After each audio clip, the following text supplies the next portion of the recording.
이렇게 금요 철야 심야 기도에 나오신 우리 성도님들을 다시 한번 주님의 이름으로 환영하고 축복합니다. 정말 한 주 동안 또 여러분 얼마나 참 삶의 자리에서 수고하고 또 힘들고 참 머리가 아프셨죠? 참 저도 그런데 여러분 어떠십니까? 뭐 교회 안에서만 사는 저도 그런데 여러분들은 진짜 세상에서 여러 가지로 저보다 훨씬 여러분들이 더 많은 분들을 만나시고 또 많은 일들을 감당하시고, 야 정말 제가 죄 지을 기회가 제가 한 번밖에 없다면 여러분들은 아마 10번 20번 얼마나 영적인 전쟁이 치열한 그런 세상 한가운데서, 그래서 예수님이 뭐라고 말씀하셨습니까? 수고하고 무거운 짐진 자들아 다 누구에게로 오라고요? 내게로 오라. 그죠? 내게로 오라. 여러분 우리 삶의 그 정말 수고와 짐이 무거울수록 우리는 더 주님 앞으로 나가야 할 줄로 믿습니다. 왜냐하면 예수님 말씀하셨거든요. 수고하고 무거운 짐진 자들아 다 내게로 오라. 내게로 오라. 여러분 짐이 없는 사람이 어디 있습니까? 수고하고 무거운 그런 여러분 인생에 참 그 고난과 그 무거운 참 돌덩이 같은 그런 무거운 짐이 없는 사람이 어디 있습니까? 다 있죠. 우리가 다 있죠. 그런데 그 무거운 짐을 가지고 누구에게로 나가야 된다? 예수님 앞으로. 내게로 오라. 내게로 오라. 저 산으로 가라, 들로 가라, 바다로 가라가 아닙니다, 여러분. 떠나자 동해 바다로. 여러분 그게 아닌 것이죠. 우리가 진정한 평안과 안식과 참된 위로와 쉼은 누구에게 있다? 예수 그리스도. 수고하고 갑자기 오늘 이 준비 찬양 부르다가 그 말씀이 생각이 난 거예요.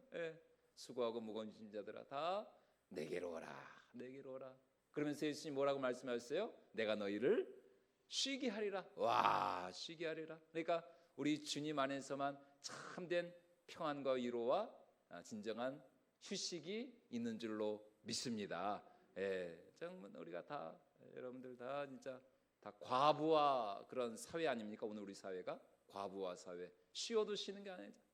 특히 뭐 직장 다니시는 분들 쉬어도 쉬는 게 아니죠, 그죠? 퇴근하고도 계속해서 우리 채훈 자매가 왜 웃는지 모르겠지만 하여튼 퇴근하고도 이게 계속 이게 직장에 뭐 사람에 또 막 뭐 하여튼 계속 막 회사에서 막 연락 오고 막 또 내일 이게 쉬는 게 아니거든요. 산으로 간다고 들러 간다고 그게 쉬는 게 아닙니다. 참된 쉼은 오직 주님 안에 있는 줄로 믿습니다. 그러니까 더 정말 우리가 이렇게 예배의 자리로 기도의 자리로 나와서 정말 주님만이 주시는 그런 참된 정말 아무리 힘들고 어려워도 이렇게 예배의 자리에서 정말 기도하면서 우리의 마음을 쏟으며 주님 앞에 나갈 때에 거기에 진정한 이 거룩한 뭡니까 이 카타르시스가 그냥 밀려오면서 뭐 영화 100번 보는 것보다도 예배 한 번 제대로 드리는 게 여러분 진정한 우리 영혼의 참된 평안과 안식이 되는 줄로 믿습니다. 그런 의미에서 다음 주 뭐가 있습니까? 특별 새벽 기도회. 조금 요새 새벽 기도회가 좀 느슨해진 것 같아요. 그래서 다시 이 기도의 고삐를 쥐기 위해서 다음 한 주간 또 이제 7월 1일 화요일은 월삭이니까요. 핑계김에 그래서 어차피 하는 거, 어차피 하여튼 하는 거, 여러분들 조금만 일찍 나오셔서 다음 한 주간 특별 새벽 기도회. 그래서 첫날, 그러니까 첫날 월요일은 선물이 있다 그랬잖아요. 그래서 이제 우리 교회에서 후원하는 그 희망벨 우리 발달 장애인분들이 만드시는 다 여러분들 예전에 한 번씩 받으셨잖아요. 그 드립커피 있잖아요. 그래서 이제 그게 와가지고 그 다 이제 한 분씩 거기 한 여러분들 다 오셔도 됩니다.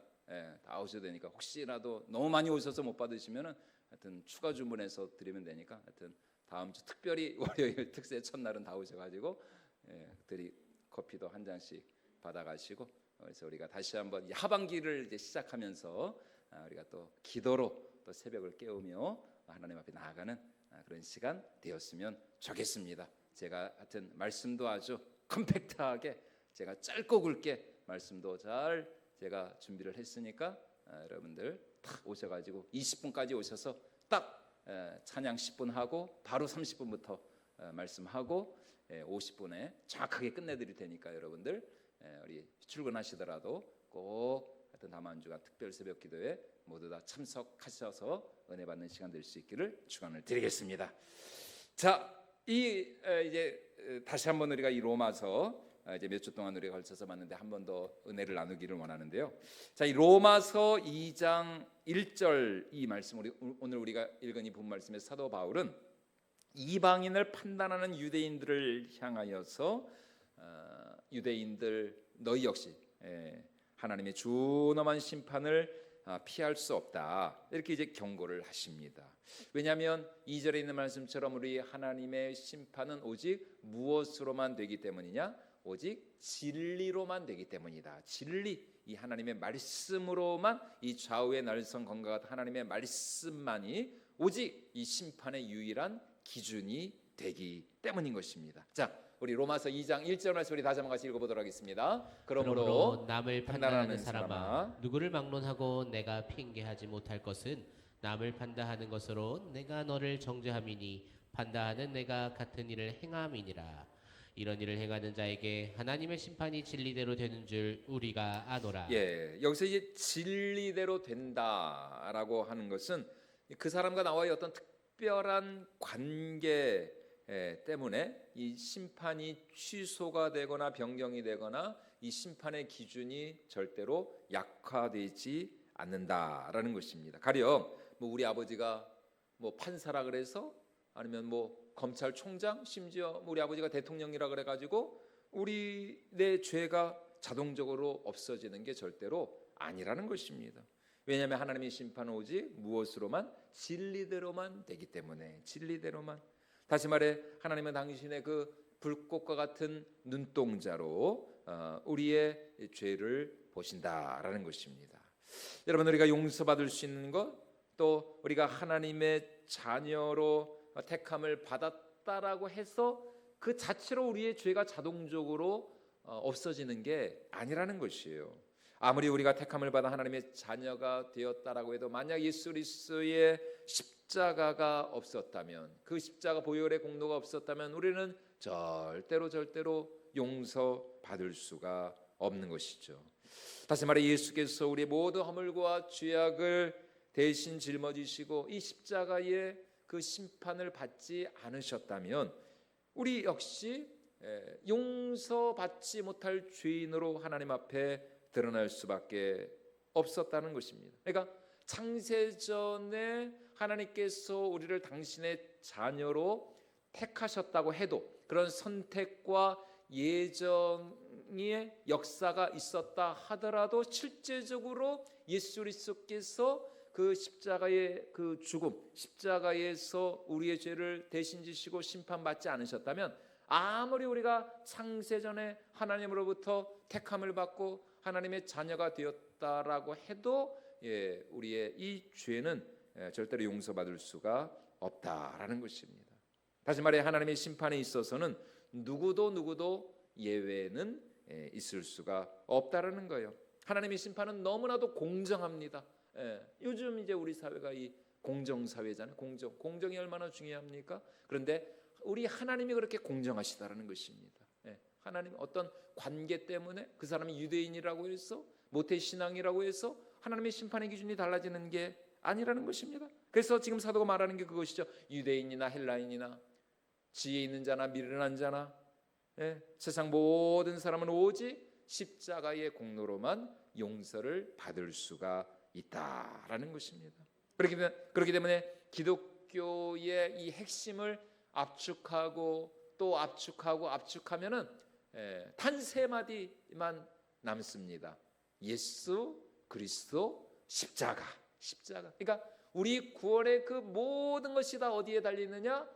저 십자가에 있다는 것입니다. 그 십자가에서 우리의 구원이 완성이 됐다는 것이에요. 그래서 이제 예수님께서 그 운명하시기 직전에 마지막으로 큰 소리로 뭐라고 외치셨습니까? 내가 다 이루었다. 이것은 우리 창세전에 우리 하나님의 그 구원 계획이 그 2000년 전 십자가 위에서 완성이 됐다는 것이 완성. 그 십자가에서 과거와 현재와 미래의 우리 하나님의 그 구원의 마스터 플랜이 그 2000년 전의 골고다 언덕의 십자가 위에서 완성이 됐다는 것이요.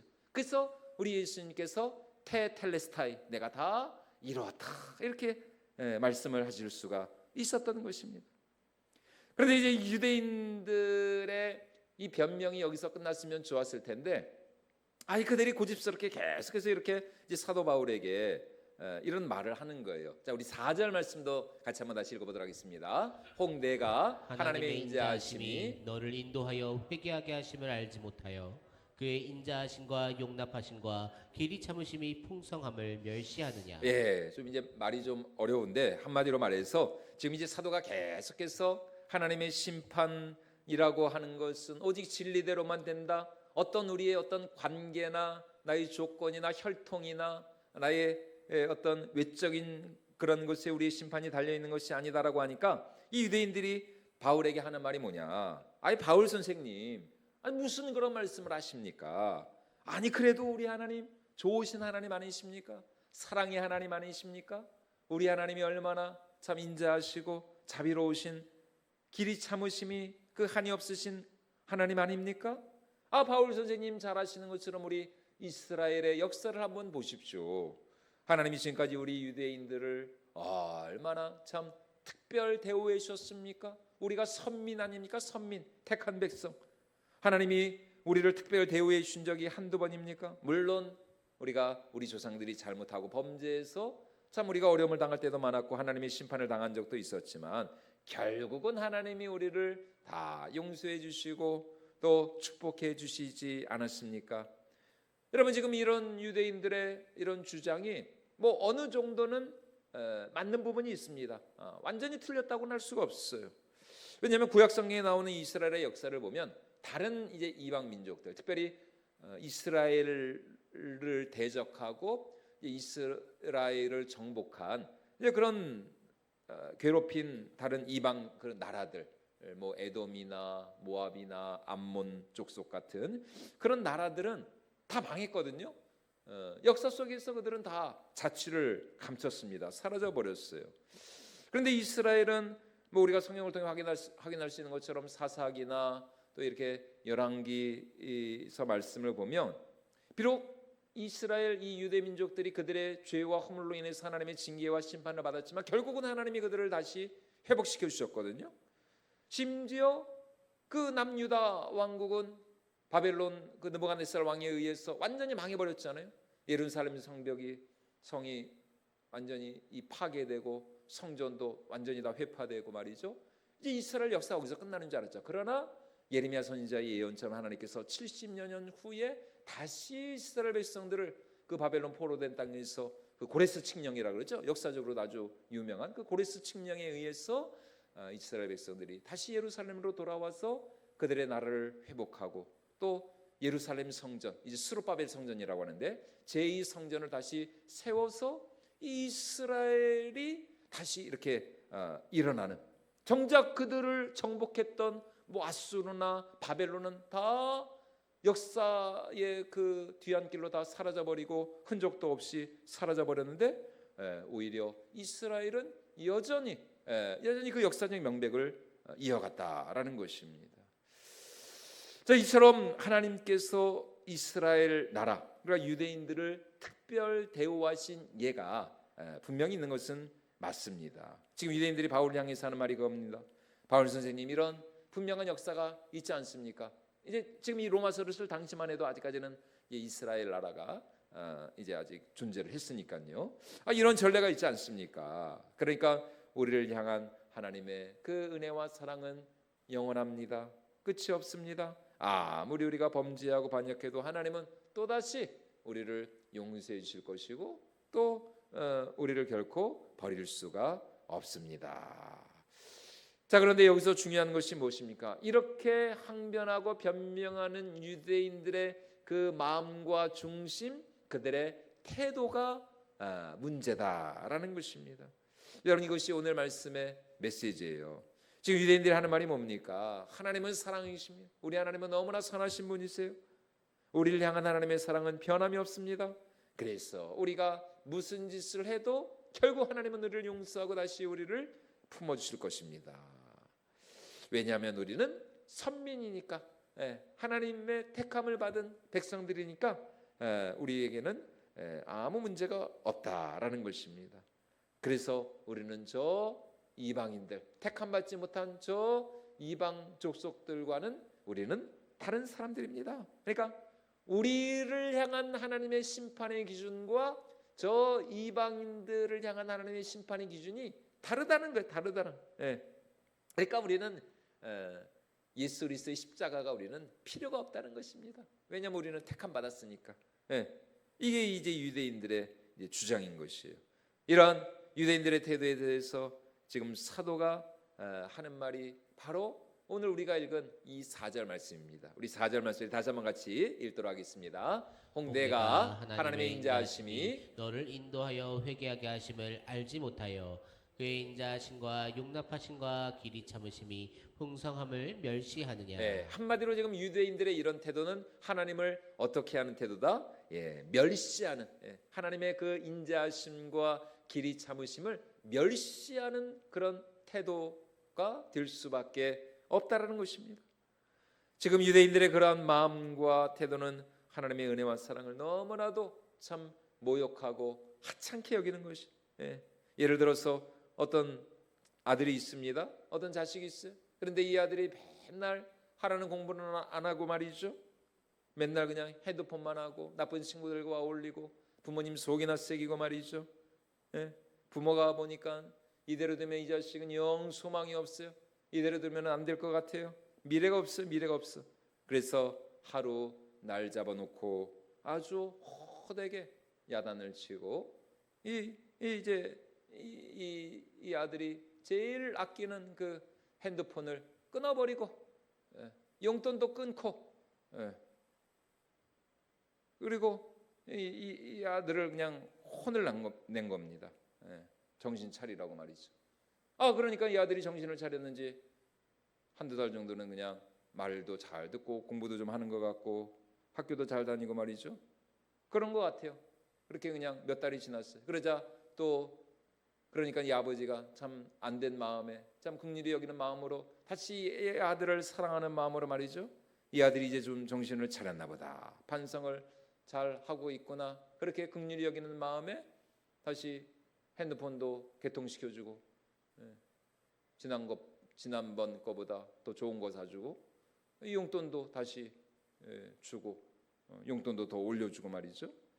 덤으로 옷까지 사줬어요. 참 마음이 약한 그런 아버지가 아닐 수가 없습니다. 그러면 이제 여러분 이 아들이 어떻게 됩니까? 이 아들이 제대로 정신을 차렸다면 그렇게 자신을 그렇게 용서해 주시고 다시 핸드폰도 사주고 용돈도 올려주고 옷도 사준 그 부모님의 은혜와 사랑에 감사하는 마음으로 더 열심히 해야죠. 더 잘 살아야죠. 더 잘해야죠. 부모님 말씀에 순종하고 어떻게 하든지 그 부모님께 참 기쁨이 되고 부모님의 자랑이 되는 그런 삶을 살아야 되지 않습니까? 그런데 세상에 이 철없는 이 버르장머리 없는 자식이 말이죠. 이제는 그냥 아예 그 핸드폰 가지고 그냥 인터넷만 하는 게 아니라 이제는 그냥 그 핸드폰 가지고 이제는 세상에 막 인터넷 도박을 하고 더 그냥 나쁜 친구들하고 어울리면서 말이죠. 부모님이 주신 그 좋은 옷을 그냥 당근에다 팔아버리고 당근 참 당근이 참 좋긴 하더라고요. 집 앞까지 오고 이 당근에다 팔아버리고 세상에 부모님의 그 은혜와 사랑을 그냥 헌신짝처럼 내버린 겁니다. 야 여러분 그러면 이런 자식은 이거 어떻게 됩니까 이거? 이런 자식이 부모님의 사랑을 경멸히 여긴 것이죠. 부모님의 그 은혜를 멸시하는 거예요. 멸시하는 거. 한마디로 부모님의 은혜와 사랑을 그냥 이용해 먹는 거. 여러분 이 부모가 그 자식을 사랑하는 게 맞습니까? 틀립니까? 당연히 사랑하죠. 이 자녀를 향한 부모님의 그 사랑은 영원합니다. 변함이 없어요. 끊을 수가 없는 것입니다. 그런데 이 자녀는 그 부모의 그 은혜와 사랑을 너무나 멸시하는 것이죠.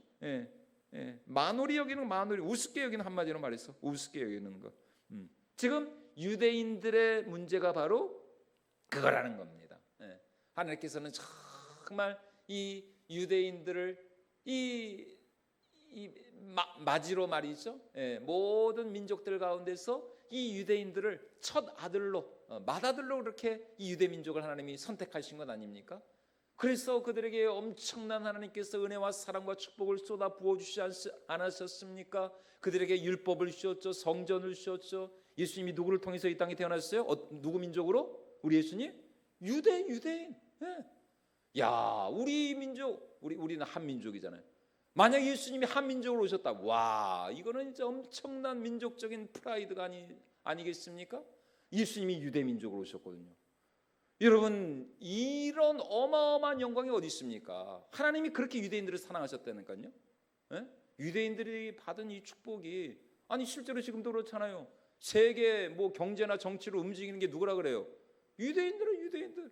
노벨상에 거의 한 3분의 1 가까이가 그 유대인들 아닙니까? 예?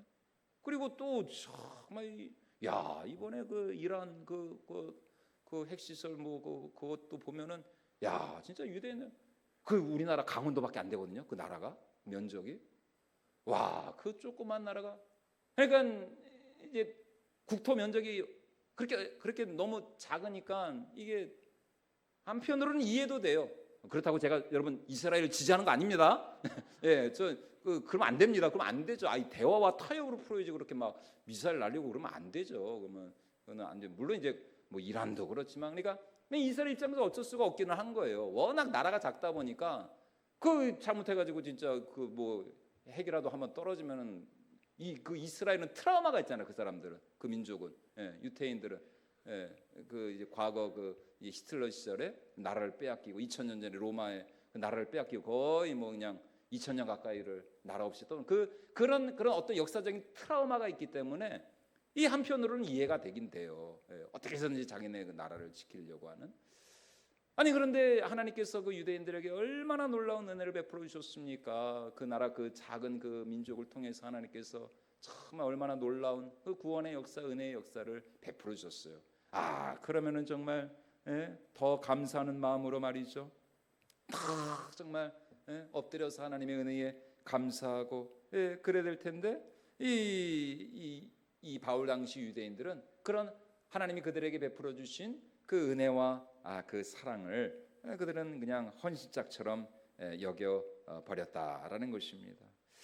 여러분 오늘 우리도 마찬가지입니다. 예수 그리스도의 십자가로 그 십자가 그 보혈의 공로로 우리는 정말 감당할 수 없는 어마어마한 하나님의 은혜와 용서와 사랑을 받은 것이죠. 그러면 이제 여러분 우리가 어떻게 살아야 돼요? 그 은혜와 사랑의 날마다 감사하며 감격하고 어떻게든지 우리 삶을 통해서 하나님께 영광 올려드리고 우리가 받은 그 은혜와 사랑에 보답하는 삶을 살아야죠. 그것이 정말 하나님의 크신 은혜와 사랑과 축복을 받은 사람의 마땅한 의미 아닙니까? 여러분 그렇죠. 내가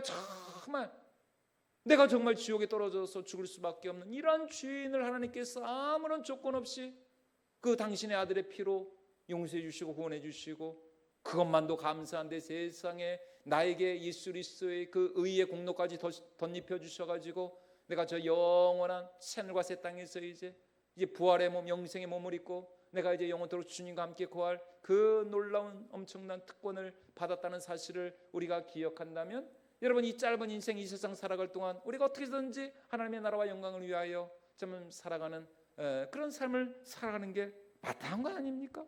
그리고 이제 하나님께서 우리가 이 땅에서 행한 대로 이렇게 마지막 날에 갚아주신다라고 분명히 약속을 하셨잖아요. 그러니까 날마다 우리 안에 더 정말 거룩을 사모하고 또 하나님의 은혜를 사모하고 어찌하든지 내 삶을 통해서 정말 하나님의 뜻이 이루어지고 하나님의 나라가 이 땅 가운데 임하고 또 하나님께서 우리에게 맡겨주신 그 마지막 그 구원의 사명 정말 제자 삼는 사명 땅까지 이뤄내 증인이 되라. 여러분 선교적 삶을 우리가 살아가야 되지 않겠습니까? 그것이 마땅한 우리의 삶인 것이죠. 왜요? 예수님이 분명히 산상수훈에서 말씀하셨잖아요. 이 특별히 이거는 이제 유대인들에게 하신 말씀이거든요. 뭐라 그러셨습니까? 나더러 주여 주여 하는 자마다 다 천국에 들어갈 것이 아니요 오직 내 아버지의 뜻대로 행하는 자에 들어가리라. 자, 우리 마태복음 7장 21절 말씀 우리 같이 한번 읽어보도록 하겠습니다. 나더러 주여 주여 하는 자마다 다 천국에 들어갈 것이 아니요 다만 하늘에 계신 내 아버지의 뜻대로 행하는 자라야 들어가리라. 예, 누가 천국에 들어갈 수 있다고요? 내 아버지의 뜻대로 행하는 자라요. 예, 행하는 자라요. 예. 물론 여러분 어떻게 우리가 100% 우리가 완벽하게 하나님의 뜻대로 우리가 살 수가 있겠습니까? 불가능하죠. 그는 있을 수가 없는 일입니다. 하지만 왜냐하면은 이제 우리는 여전히 구원받았음에도 불구하고 여전히 우리는 이 연약한 육신을 입고 있잖아요. 또 우리가 살아가는 이 세상 자체가 여전히 공중의 권세 잡은 자 악한 마귀 이 사단이 좌우하는 그런 이 악하고 불의한 세상 가운데 살고 있기 때문에 우리가 100% 완벽하게 하나님의 뜻에 순종하는 삶을 살아가는 것은 불가능한 일입니다. 그러나 우리가 정말 구원의 그 참 감격과 그 은혜가 우리 가운데 있다면 또 하나님의 성령께서 날마다 우리 안에 내주하셔서 우리에게 말씀하시고 우리의 영혼을 감동하신다면 여러분 우리가 최소한 어떻게 되겠습니까? 그렇게 살 수는 없다고 할지라도 그렇게 살고자 하는 그렇게 살려고 하는 그런 어떤 마음의 그런 간절함과 그런 사모함과 그런 열정이 우리 가운데 있어야 하는 것이죠. 예. 그러니까 뭐 하나님이 우리에게 하나님은 우리에게 최고를 원하시는 것은 아닙니다. 예.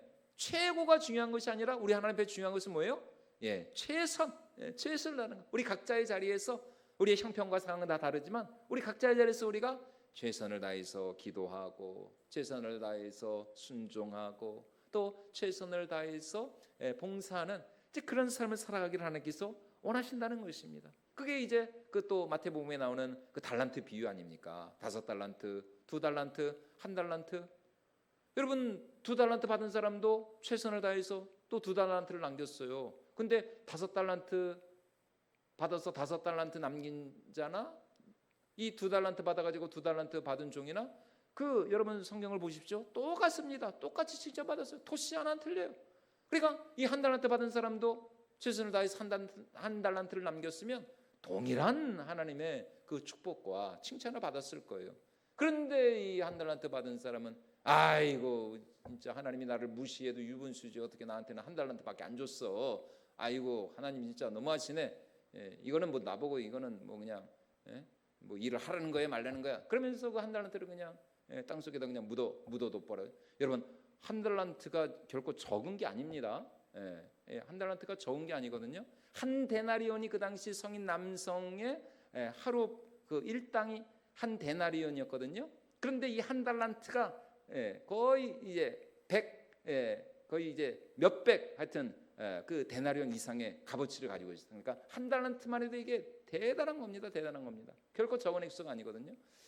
그러니까 그 자기가 받은 그 1달란트에 최선을 다했다면 그도 역시 동일한 참 칭찬과 축복을 받았을 텐데 이제 이 1달란트 받은 이 종은 이제 하나님을 무시하고 그가 받은 그 1달란트를 그냥 소홀히 여겨버렸던 것입니다. 여러분 우리가 범죄하고 불순종할 때 여러분 그때도 마찬가지입니다. 정말 우리가 회개하는 마음으로 우리가 어떻게 해서든지 정말 하나님의 뜻대로 살아보고자 하는 그런 간절함과 사모함을 가지고 주님 앞에 나갈 때 하나님은 그런 우리를 더 불쌍히 여기시고 더 긍휼히 여겨주시고 내가 너를 잘한다라고 자 그렇게 힘들고 어려운 상황 속에서도 참 네가 이렇게 예배의 자리로 나오는구나 기도의 자리로 나오는구나 참 연약한 그런 상황 속에서도 내가 정말 나를 위하여서 내가 너에게 맡겨준 그 사명을 위하여서 내가 최선을 다하고 있겠구나. 여러분 5달란트 정말 수백 달란트 받아서 아무것도 안 하는 사람보다도 1달란트만 가지고도 최선을 다해서 열심을 다하는 그 사람에게 우리 하나님의 더 풍성한 은혜와 축복이 있을 줄로 믿습니다. 여러분 하나님은 우리의 그런 마음 중심을 보시는 것이거든요. 그러니까 예수님께서 하나님을 어떻게 사랑하라고 하셨어요? 내 마음과 정성과 중심, 뜻을 다하여서 하나님을 사랑하라. 그러니까 하나님 앞에서 중요한 것은 우리의 마음과 중심과 우리의 뜻이라는 것입니다. 그러니까 눈에 보이는 어떤 그런 것 이전에 먼저 내 마음이 지금 하나님 앞에서 얼마나 참 간절하고 또 정직하고 진실하고 아까 우리가 불렀던 찬양처럼 정말 신실하고 진실하고 정말 거룩한가 그게 이제 중요하다는 것입니다. 그러므로 오늘 우리는 날마다 무엇을 위하여서 기도해야 됩니까? 하나님, 정말 연약하지만 부족하지만 제 삶을 통해서 하나님 영광 받아 주시옵소서. 정말 날마다 구원의 그 은혜와 사랑에 감사하며 감격하는 마음으로. 그러니까 결과는 사실 우리에게 달려 있는 게, 우리에게 달려 있을까 안 달려 있을까요?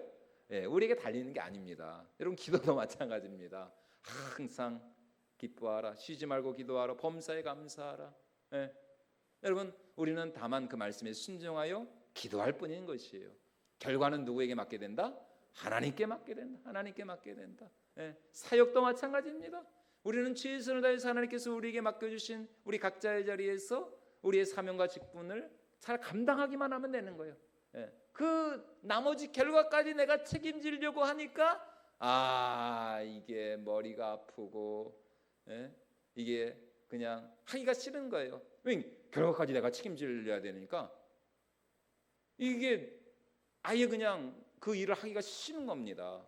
그 부담이 되잖아요. 근데 하나님은 우리에게 결과를 원하시는 것이 아니라 다만 우리 하나님께서 우리에게 맡겨주신 그 사명에 그 과정에 충실하기만 하면, 그 맡은 사명을 우리가 잘 감당하기만 하면은 그 결과는 결국 누구에게 달려있다? 하나님께. 그래서 고린도전서에서 사도 바울이 하는 말이 뭡니까? 아볼로와 나는 뭐를 했다고요? 씨를 심고 물을 줬다. 자라게 하시는 누구시다? 하나님이. 자라게 하는 건 하나님이다. 이게 자랄까 안 자랄까? 이거 안 돼. 이거 내가 백날 이거 물 주고 백날 이거 내가 이거 해도 안 자라. 이거 그냥 안 하는 게 나. 괜히 이거 그냥 뭐 신경 쓰고 그냥 힘들이고 안 해. 이게 아니라니까요. 자라게 하시는 분은 누구시다? 하나님. 전도도 마찬가지입니다. 여러분 이거 뭐 이제 전도지 이거 한 장 이거 나눠준다고 여러분 한 명이라도 와요 안 와요? 안 오죠. 여러분 노방전도에서 여러분 사람 온다는 거 이거는 진짜 이거는 불가능. 여러분 전도지를 1000장 아니라 10,000장을 뿌려 보십시오. 우리 한 번에 저희가 전도지를 한 5,000장 저희가 할까요? 몇 장 우리가 주문하죠 한 번에? 8,000장. 와, 거의 10,000장이. 여러분 그 10,000장 우리가 맨날 그냥 화요일마다 토요일마다 모여가지고 그냥 주구장창 그거 10,000장 그거 뿌린다고 여러분 한 사람에도 와요 올까요 안 올까요? 안 옵니다. 안 와. 뭐 그거 준다고 뭐 누가 죄송한 말씀입니다. 죄송하지만 그거 뭐 누가 제대로 뭐 복이나 합니까? 그냥 욕이나 안 하면 다행이지. 당신이나 잘 믿으시오, 당신이나 잘 믿으시오 그러면서 여러분 그런데 우리는 뭐 하는 거예요? 다만 하나님의 말씀에 순종해서 복음을 전하는 거예요. 전도하는 겁니다. 때를 얻든지 못 얻든지 너희는 하나님의 말씀을 전파하라. 분명히 성경이 그렇게 말씀하셨잖아요. 너희는 땅끝까지 이르러 내 증인이 되라 말씀하셨고 온 유대와 사마리아와 땅까지 이르러 내 증인이 되라. 여러분 예수님이 그렇게 우리에게 명령하신 그냥 우리는 그 말씀에 순종하는 마음으로 눈이 오나 비가 오나 바람이 부나 여러분 우리는 뭐 내일도 뭐 비 소식 있다고 하는데 아이고 그런 거 상관없어요. 눈이 오나 비가 오나 여러분 우리는 그냥 비 오면은 그냥 비 맞으면서 비 오면 비에 젖어 사는 거지. 여러분 그 노래가 거기서 나온 겁니다. 그냥 비 맞으면서 우산 쓰고 우리는 그냥 전도하는 겁니다. 결과는 누구에게 있다? 하나님께. 하나님께. 나는 물을 주고 아볼로는 씨를 뿌렸으되 자라게 하시는 분은 하나님이시다. 열매는 하나님께 있다는 거예요. 열매까지 네가 책임지려고 하지 마. 그것까지 내가 신경 쓰려고 하면 여러분 우리는 그냥 지레 겁먹고 그냥 포기하는 겁니다. 그런데 결과는 하나님께. 우리는 다만 하나님이 우리에게 맡겨주신 그 사명에 최선을 다하고 충성하기만 하면 하나님께서 반드시 우리에게 그 상급과 보상을 축복을 허락해 주실 줄로 믿습니다. 각자의 그 행한 대로 그 수고대로 하나님께서 우리에게 갚아주시는 거예요. 여러분 하나님께서 정말 우리 삶에 이러한 참 은혜와 축복을 주셨다는 사실을 우리가 분명히 기억한다면 우리는 매일 우리의 정말 삶 속에서 또 하나님의 은혜를 사모하고 또 하나님의 성령을 사모하고 또 어찌하든지 우리 삶을 통해서 정말 하나님께 영광을 드리면서 그리스도의 장성한 분량이 충만한데 이르는 것, 이제 그것이 우리의 거룩한 소망이 되고 비전이 되어야 한다는 것이죠. 자, 그래서 우리 에베소서 4장 13절로 15절 말씀 같이 한번 읽어보도록 하겠습니다. 우리가 다 하나님의 아들을 믿는 것과 아는 일에 하나가 되어 온전한 사람을 이루어 그리스도의 장성한 분량이 충만한 데까지 이르리니, 이는 우리가 이제부터 어린아이가 되지 아니하여 사람의 속임수와 안사한 유혹에 빠져 온갖 교훈의 풍조에 밀려 요동하지 않게 하려 함이라. 오직 사랑 안에서 참된 것을 하여 범사에 그에게까지 잘 알지라. 그는 머리니 곧 그리스도라. 범사에 누구에게까지 잘해야 된다고요? 그리스도에게까지. 범사에, 범사, 그러니까 우리 매일의 그 모든 삶의 영역에서 그리스도의 그 장성한 분량에 이르기까지 우리가 날마다 자라야 한다라는 것입니다. 여러분, 우리는 절대로 유대인들처럼 하나님의 은혜와 사랑을 만홀히 여길 수 없습니다. 오히려 우리는 어떻게 돼요? 늘 두렵고 떨리는 마음으로 우리에게 하나님이 주신 이 구원의 선물, 이 구원의 역사를 완성시켜 나가는 일에 최선을 다해야 한다는 것입니다. 바로 그러한 믿음으로 주님 앞에 나아갈 때에 여러분, 하나님의 더 풍성한 은혜와 또 위로와 축복이 우리 삶에 가득가득 넘쳐나게 될 줄로 믿습니다. 그래서 이런 믿음을 가지고 남은 후반기에도 우리가 더 맡겨진 사명과 직분에 충성을 다하며 정말 날마다 하나님의 기쁨이 되고 하나님께 영광이 되는 저와 여러분들이 모든 성도들 될 수 있기를 주님의 이름으로 축원을 드립니다.